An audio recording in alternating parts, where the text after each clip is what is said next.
જય શ્રી કૃષ્ણ. નમસ્કાર મિત્રો, સ્વાગત છે તમારું અમારી યુટ્યુબ ચેનલમાં. મિત્રો, આજે હું સરસ માહિતી આપવા જઈ રહ્યો છું કે મૃત્યુ થયેલ માણસની આ 3 વસ્તુઓ ક્યારેય ન વાપરવી જોઈએ.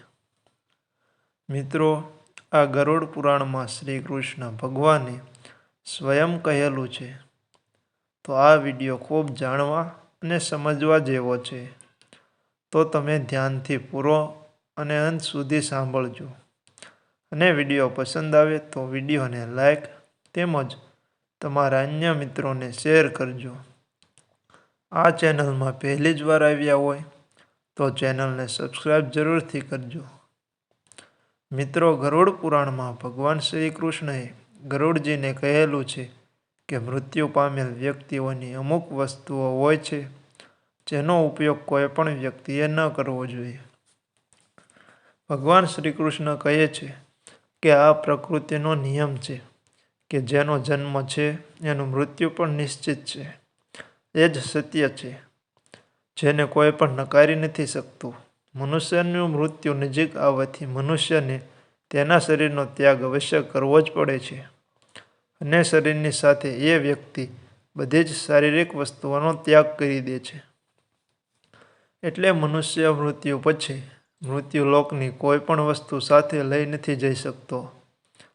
જો તેની સાથે આવે છે તો તે માત્ર તેના પાપ અને પુણ્ય છે.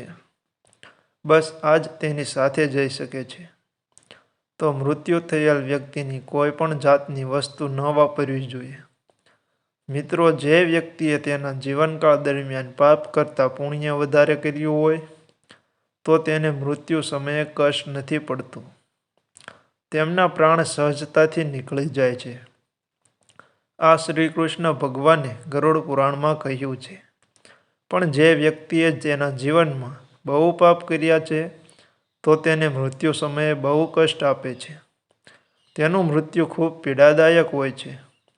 મનુષ્ય તેના મૃત્યુ સમયે બહુ પીડા સહન કરે છે. યમદૂત તેના પર થોડી દયા પણ નથી કરતા અને તેમને તો તેના દોરડાથી બાંધીને યમલોકમાં લઈ જાય છે. યમલોક જવાના રસ્તા પરથી આવી વ્યક્તિને બહુ દુઃખ થાય છે. તે તણાવપૂર્વક યમલોકનો માર્ગ પસાર કરે છે.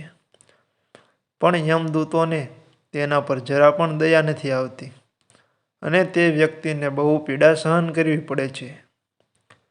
યમના દૂતો બહુ પીડા આપે છે અને શ્રી કૃષ્ણ ભગવાન કહે છે, આત્માનું આ સંસારમાં કંઈ પણ નથી હોતું. આત્મા તો અજર અમર છે. તેનો ક્યારેય પણ અંત નથી થતો કે તેના કર્મ અનુસાર વારંવાર જન્મ લીધા કરે છે. મનુષ્યનું શરીર પણ તેનું પોતાનું નથી હોતું. મનુષ્ય શરીર પણ તેને ભગવાનના લીધે થોડા સમય માટે પ્રાપ્ત થયું હોય છે, જે એક દિવસ પંચતત્વમાં વિલીન થઈ જવાનું છે. પણ તમામ મનુષ્ય સંસારમાં જન્મ લઈને ઘણા ભૌતિક સુખોના મોહમાં પડી જાય છે. મૃત્યુ પછી પણ તે મનુષ્ય એવી ઘણી વસ્તુઓના પ્રત્યે મોહ નથી છોડતો. શ્રી કૃષ્ણ ભગવાન કહે છે, જ્યાં સુધી મનુષ્ય સંપૂર્ણ શારીરિક વસ્તુના મોહનો ત્યાગ કરીને સંપૂર્ણ રૂપથી ઈશ્વરને જ્યાં સુધી અપનાવી નથી શકતો ત્યાં સુધી તે અલગ અલગ યોનિઓમાં જન્મ લીધા કરે છે અને પૃથ્વીલોક ઉપર ભટક્યા કરે છે. જ્યાં સુધી તે ભગવાનને સંપૂર્ણ રીતે નથી અપનાવી શકતો. એ માટે આ મોહમાં પડેલો મનુષ્ય ક્યારેક ક્યારેક આવી ઘણી વસ્તુઓને એટલો બધો વધારે વર્ષ થઈ જાય છે કે તે મનુષ્ય મર્યા પછી પણ મૃત્યુલોક પર જે વસ્તુઓ હોય છે એમાં એનો જીવ રહે છે અને તે મૃત્યુલોક પર ભટક્યા કરે છે.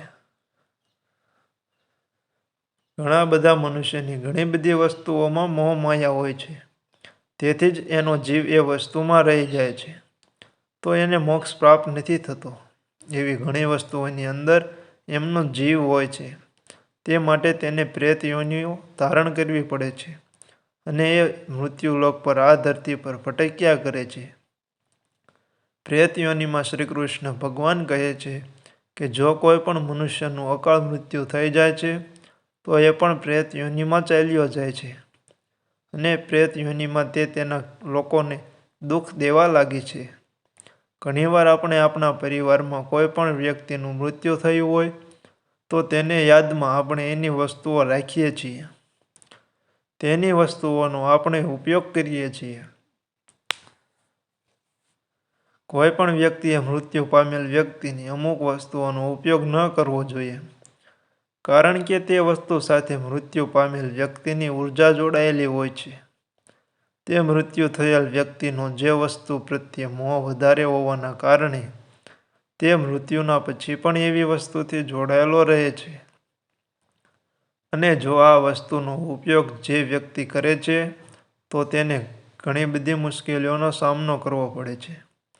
તે મૃત્યુ પામેલ વ્યક્તિ તેને ઘણા પ્રકારના દુઃખ દેવા લાગે છે.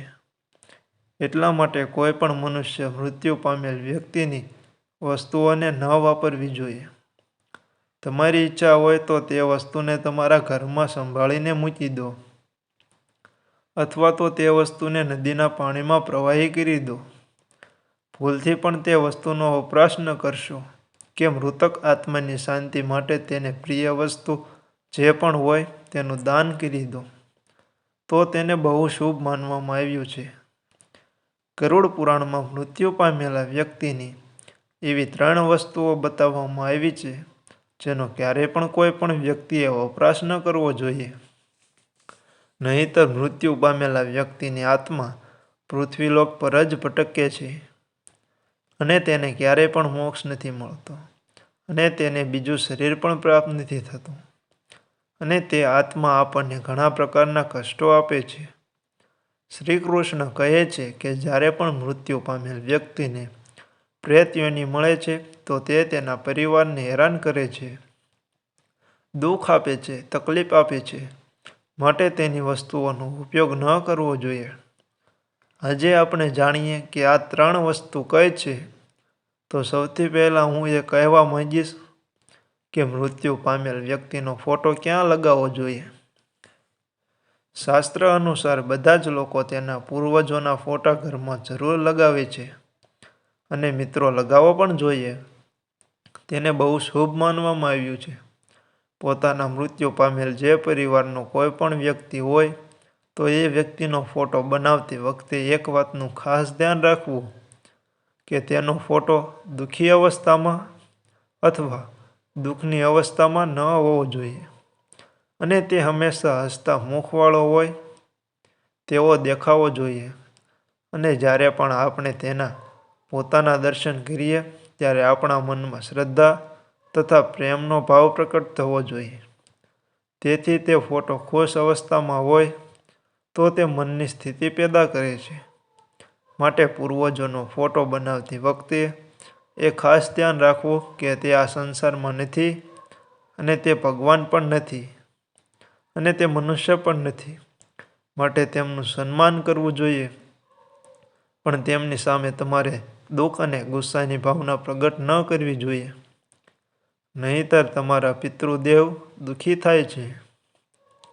એટલે કે શ્રાદ્ધ દિવસો સિવાય એમનું સ્મરણ અને પૂજા ન કરવી જોઈએ. આ ગરુડ પુરાણમાં કહ્યું છે. મિત્રો, પિતૃપક્ષના દિવસો સિવાય જો તમે મૃત થયેલ વ્યક્તિને તમે યાદ કરો છો, પૂજા કરો છો, તો તે આત્મા ઘરમાં પ્રવેશ કરે છે. તો આત્મા હોય છે આપણને એને યાદ કરી અને બીજા દિવસે એ ઘરમાં પ્રવેશે તો એ પ્રેતાત્મા કહેવાય છે. આનાથી ઘરમાં ભયંકર દુઃખનું વાતાવરણ સર્જાય છે. વાસ્તુશાસ્ત્ર અનુસાર પિતૃઓના ફોટાને ઘરના મંદિરમાં પણ ન હોવા જોઈએ. તેનાથી ભગવાનનું અપમાન થાય છે અને એના કારણે આપણા પિતૃઓ દુઃખી થાય છે. અને પરિવારમાંથી કોઈ પણ વ્યક્તિનું એક્સિડન્ટમાં મૃત્યુ થયું હોય તો તે પ્રેત યોનિમાં જાય છે, અને પ્રેત યોનિમાં એ પૃથ્વીલોક પર છે ત્યાં સુધી તેની આત્માને શાંતિ માટે નારાયણ બળીની પૂજા નથી કરવામાં આવતી, ત્યાં સુધી તે પ્રેત આત્મા બનીને પરિવારના લોકોને હેરાન કરે છે. ગરુડ પુરાણ અનુસાર તેનો ફોટો પણ ન લગાવવો જોઈએ, અને પિતૃપક્ષના દિવસે એમનું શ્રાદ્ધ પણ ન થવું જોઈએ. આ શ્રી કૃષ્ણ ભગવાને ગરુડ પુરાણમાં કહ્યું છે. પિતૃઓના ફોટો હંમેશા ઘરમાં ઉત્તર દિશામાં લગાવવો જોઈએ. એનાથી તેનું મોઢું દક્ષિણ દિશા તરફ રહે. આ સિવાય બીજી કોઈ પણ દિશામાં પિતૃઓના ફોટો લગાવવાથી અશુભ માનવામાં આવ્યું છે. ખાસ કરીને ઈશાન દિશામાં તો પિતૃનો ફોટો ભૂલથી પણ ન લગાવવો જોઈએ. પ્રાર્થના દિવસોમાં પિતૃપક્ષના સમયે પૂજાપાઠ જેવી વિધિ કરો છો તે હંમેશા દક્ષિણ દિશા તરફ મોં રાખીને કરવી જોઈએ. એક વાતનો ખાસ ધ્યાન રાખવું કે મૃત્યુ પામેલ વ્યક્તિ પાસે ક્યારેય જીવતા લોકોના ફોટા ન લગાવવા જોઈએ. સાથે બેડરૂમ અને રસોડામાં પણ પિતૃઓના ફોટા ન લગાવવા. હવે આપણે જાણીએ કે મૃત્યુ થયેલ વ્યક્તિની કઈ વસ્તુઓ આપણે ન વાપરવી જોઈએ. તો તેમાં સૌથી પહેલા છે મૃત્યુ પામેલ વ્યક્તિના કપડાં. ગરુડ પુરાણ અનુસાર મૃત્યુ પામેલ વ્યક્તિના કપડાં ક્યારેય પણ વાપરવા ન જોઈએ અને ભૂલથી પણ તેને પહેરવા ન જોઈએ. આમ કરવાથી મૃત્યુ પામેલ વ્યક્તિના આત્માને દુઃખ થાય છે અને મૃત્યુ પામેલ વ્યક્તિની જે આત્મા હોય છે એ વ્યક્તિ સાથે તે વસ્તુઓનું જોડાણ હોય છે. જે તે કપડાં પહેરે છે તેને મૃત્યુ પામેલ વ્યક્તિ તેને હેરાન કરવા લાગે છે અને જે કોઈ તેના કપડાનો વપરાશ કરે છે તો તે વ્યક્તિ માનસિક અને શારીરિક રીતે નબળો પડી જાય છે. એ વ્યક્તિને મૃત્યુ પામેલ વ્યક્તિની ઉર્જાનો અહેસાસ થવા લાગે છે. એટલા માટે મૃત વ્યક્તિના કપડાં ક્યારેય પણ ન પહેરવા જોઈએ. મૃત્યુ પામેલ વ્યક્તિના કપડાને કોઈ સાધુને દાન કરી દેવા જોઈએ જેનાથી તેની આત્માને શાંતિ મળે છે.